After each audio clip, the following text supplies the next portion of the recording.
Hello and welcome guys. So today I'm going to focus on a breakdown match between a blue belt and a black belt. We're going to cover a lot of different things such as a quarter guard, armbar escapes and so on. So let's get right into it. So here we have Sean, the black belt versus Rennie, the blue belt in the white gi. So a little bit of hand fighting to start.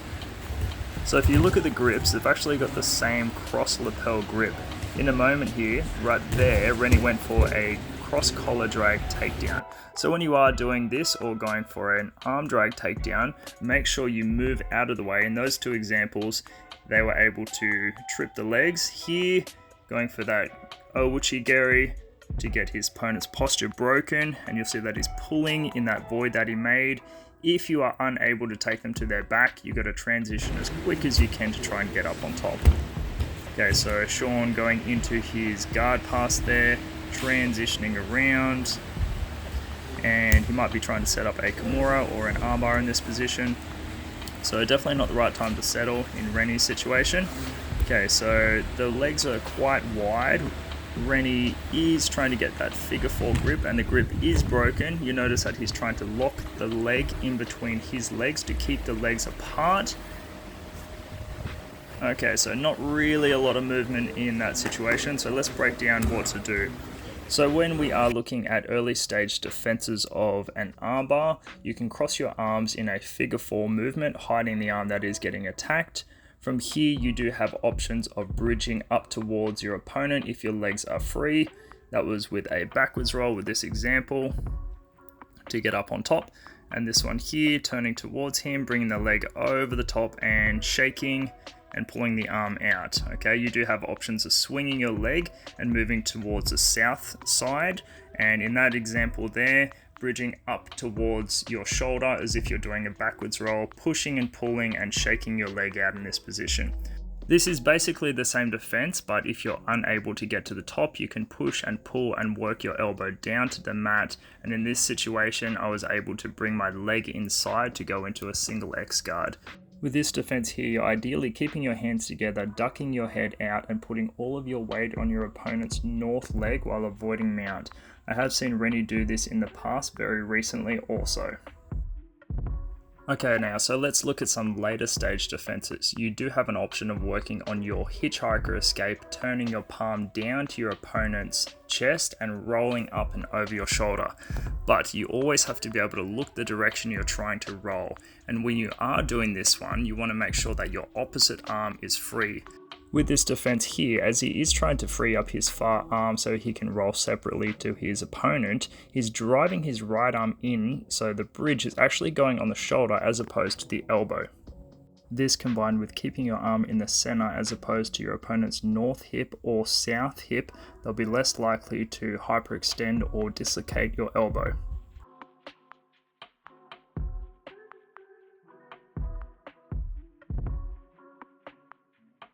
So if we are looking at a successful hitchhiker escape, it's us throwing our arm to our opponent's north hip, trying to get our thumb down to the ground along with our forehead while retracting our elbow.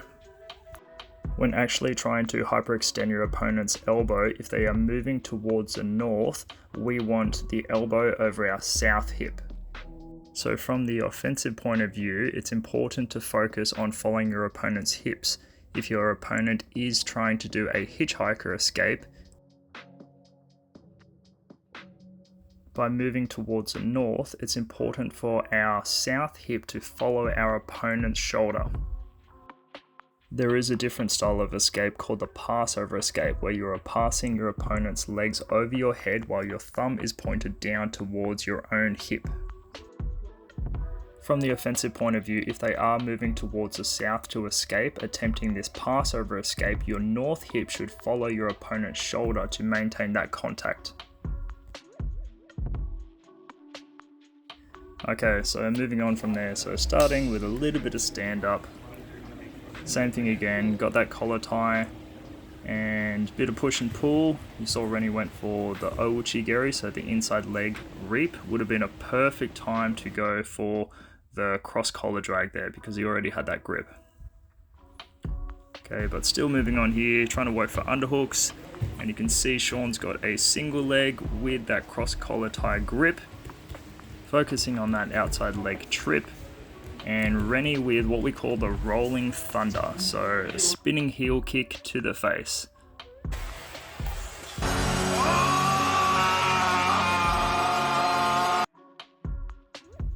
So Sean acknowledging that heel kick and just continuing on from there, dropping down, looking for a side control. Rennie's up on his side.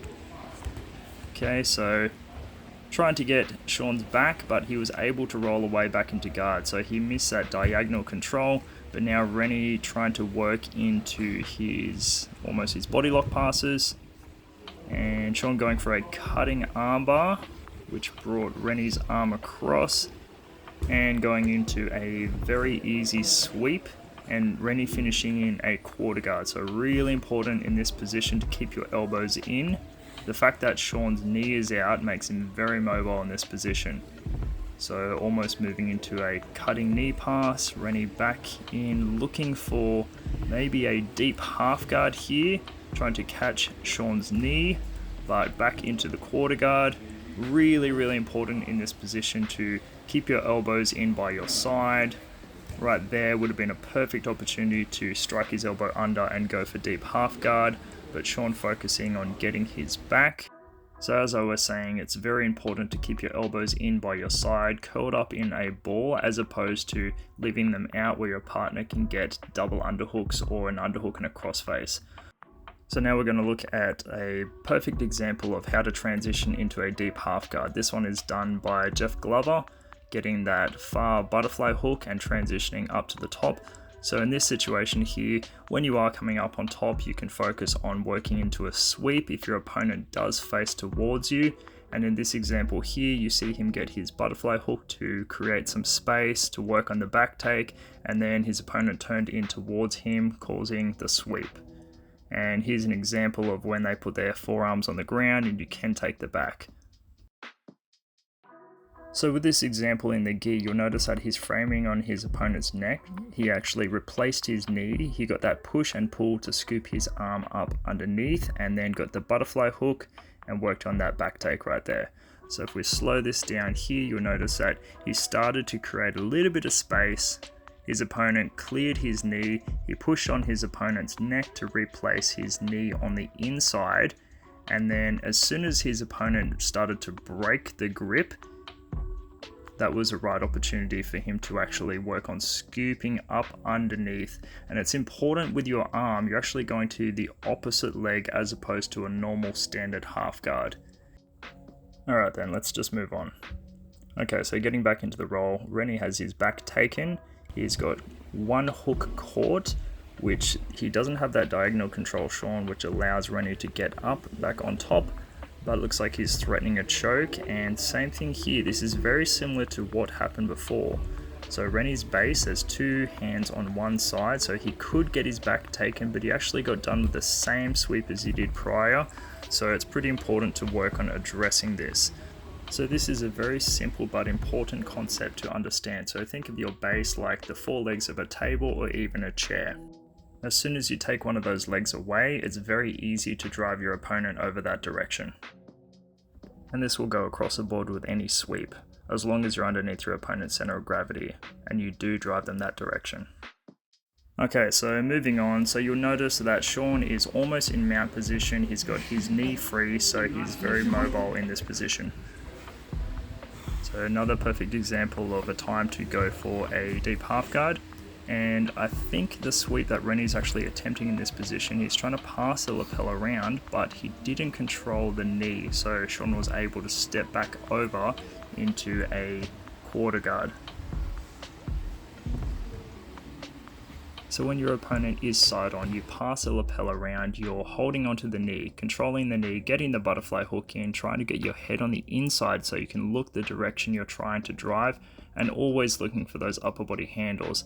The same thing works if your opponent back steps and they're in that reverse half guard, basically the exact same sweep. You're getting that butterfly hook, you're getting your head to the inside, and you've also got that grip with that lapel. So passing the lapel around, getting that far side butterfly hook, making sure your head's on the inside, always getting those upper body handles to stop your opponent from rolling to turtle position. So now back into the roll, it looks like Sean's working for a bit of an Americana. and Rennie's able to push but almost give up his back, but good job here, trying to push a knee in but very hard because he's dealing with that underhook there.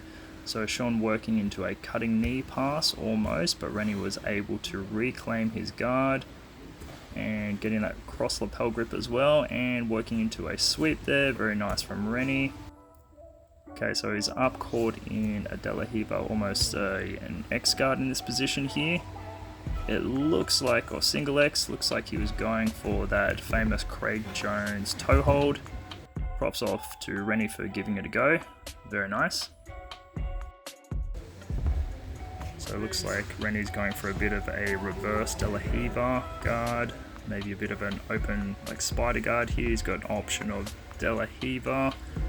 Okay, but now's the time to hip escape and move away, and also not hang out in this position. If you are coming up into turtle position, make sure your head's in between your opponent's legs, otherwise it's easier in this situation. Obviously what happened, getting your back taken there. So watch for Sean to, there we go, brought that leg over the top. Rennie doing a good job of clearing that seatbelt. Really important now, obviously, is dealing with an arm triangle, but work on catching the foot like you did just there. Perfect time to bridge and backstroke, but there we go. That's the end of the roll. Nice, guys. Okay, so that's the end. So what we are going to do is go over the biggest takeaways from this roll. So looking into the collar drag, try to avoid your opponent controlling your lapel. Number 2, set up a collar drag by attempting a sweep, trip, or reaching for their legs to create that void for them to fall into. Cut your angle as you pull your opponent down and continue to rotate to your knees to secure top position. Okay, going into the armbar defense. Number 1, try to lock your arms in a figure 4 grip, if not the gable grip. Aim to stack your opponent. Number 2, try to relieve the leg pressure off your head and shoulder. Number 3, if your grip breaks, look for your hitchhiker escape. Remember that movement is everything when escaping the armbar. And the quarter guard. Number 1, keep your elbows in to avoid your opponent getting underhooks. Number 2, try to push your opponent's knee inside your half guard to take away their mobility. And number 3, if your opponent is high, look for your deep half guard by striking your elbow under their leg. Just remember, guys, it's about the process and not perfection. The goal here is to get a little better every day.